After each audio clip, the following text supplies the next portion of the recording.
Hey guys, welcome back for another episode. So today we're going to be doing a review on Terminator Dark Fate. And if you please, can you please smash the like button?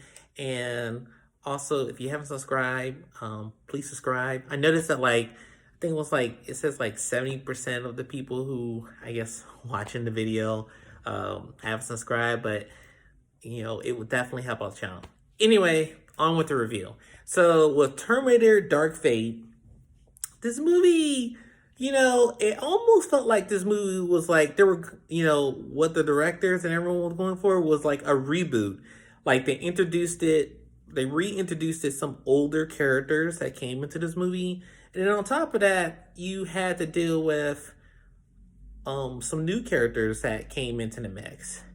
And now, like in the previous like several, Terminator movies, you've always had this dangerous Terminator that comes from the future and is just trying to kill someone in the past because the person they're trying to kill in the past is a threat to survival of of the machine race that basically is trying to have a monopoly on basically being the rulers of planet Earth, in the future.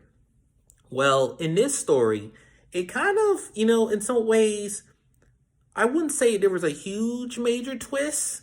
It's just that, there was something a lot more abruptly changed. If you really think about it, there it is going to be a slight spoilers. I just want to throw that out there. So in this whole mix, you see Sarah Connor, you see her son at a young age, and you see after all the attempts that I guess in this alternate universe, John Connor doesn't make it. In fact, he dies. So in some ways, the story in itself changes to the fact that we're like, in a future tense, and like, well, if the person that the machine race saw as a threat, you killed him off, will go down to, oh, they'll be ruling the whole math. Well, the timeline changed. So when the Terminator came back in time and killed John Connor, you would think, and the story fast forward 20 years later, you would think, okay, basically Judgment Day would have went off, and then the machines would have been taking over planet Earth, and they've been basically trying to kill off Roger. No, the time changed. So basically, another entity takes over, and they call it Legion now. So instead of Skynet, because basically in the future that Grace comes from, she's like, Skynet doesn't exist. It's a new name. It's Legion. So you've got this girl, Grace. You've got the lady who's playing as Sarah, who's role playing as Sarah Connor. You've got the original Terminator, who was the killer. Somehow he shows up in the movie, but more, I guess you see like 5 seconds of him early in the movie, and then afterwards you see him later down the road. You don't see him earlier, and they're being chased down by this new type of Terminator that they're called Rave Nines, which I've never kind of seen this type, but like it felt like it was a hybrid of like both the original Terminator and like of the T-2000, but combined together. But the thing was that like this Terminator can like split off from his parts, so literally you could be. It's almost like that Terminator was like a 2-in-1. So basically, it's like its liquid metal part can, it can roll off from its metallic hard structure like one, and then they could basically kind of act almost independent of each other, and they can literally do like a pincer attack on you. So it's like it feels like you're kind of fighting like two people. And then like there were definitely like explosions going on, especially when like they were on a highway, or when it comes to like one of the major set pieces, like where they're literally like they're at the military base, and they're trying to get airborne because like literally the Terminator is just ruthlessly trying to track them down. And he tracked them down by going through a database and stuff like that. But of all the myths, I will say this, like, in some ways, I felt like the story, the whole movie, of everything else, like, I get it. They wanted to do a reboot.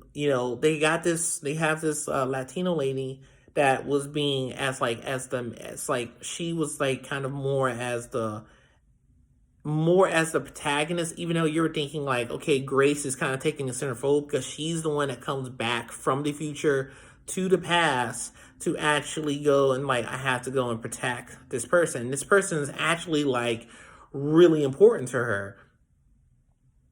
And from the whole, like, midst of the story, like, I felt like comparing this Terminator movie to the other ones, I felt like, I felt like after the second one, like, I felt like the first two were really good. And then after that, it, like, kind of went downhill. And I feel like with this one, it's kind of like you're either gonna really love it or you're gonna be like, you're not going to really like it too much.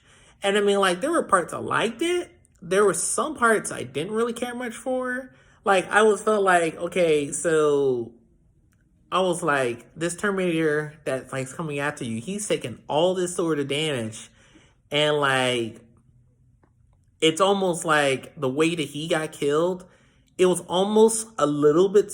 It seemed like he mostly got damaged, almost like a throwback. If you saw the first Terminator, and you saw how, like, that Terminator got destroyed, that's kind of how, like, this new one kind of mostly got destroyed, but not completely, but mostly got destroyed because, like, he was he definitely wasn't fully together. But I felt like plot wise and everything, I felt like this was, like, kind of a more, I kind of felt like in some parts, you know, it seemed like a weaker Terminator movie to me. Like, there were tons of action and everything else going on, but I felt like they should have went a little bit more, just a little bit more, a little bit more background on just some of the characters, you know, backgrounds more intentionally. They should have.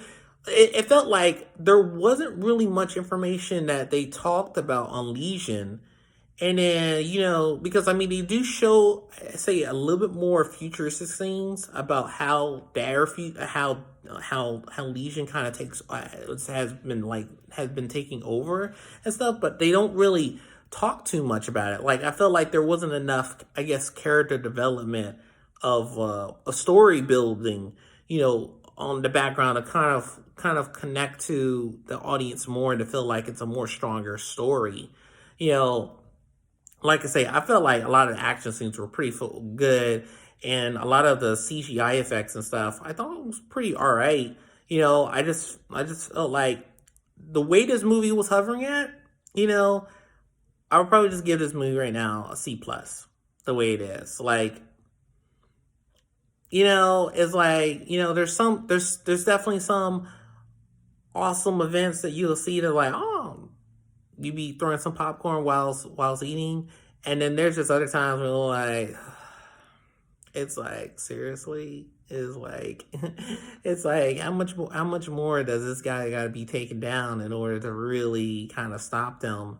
And then it's like, why is there not more? What was like, I was like, if she'd been traveling all this time and everything else, it's kind of funny. It's just like, it's almost like it was like one protagonist. They had one protagonist linked to the other protagonist, and it was like, oh wow, they've literally had this connection, and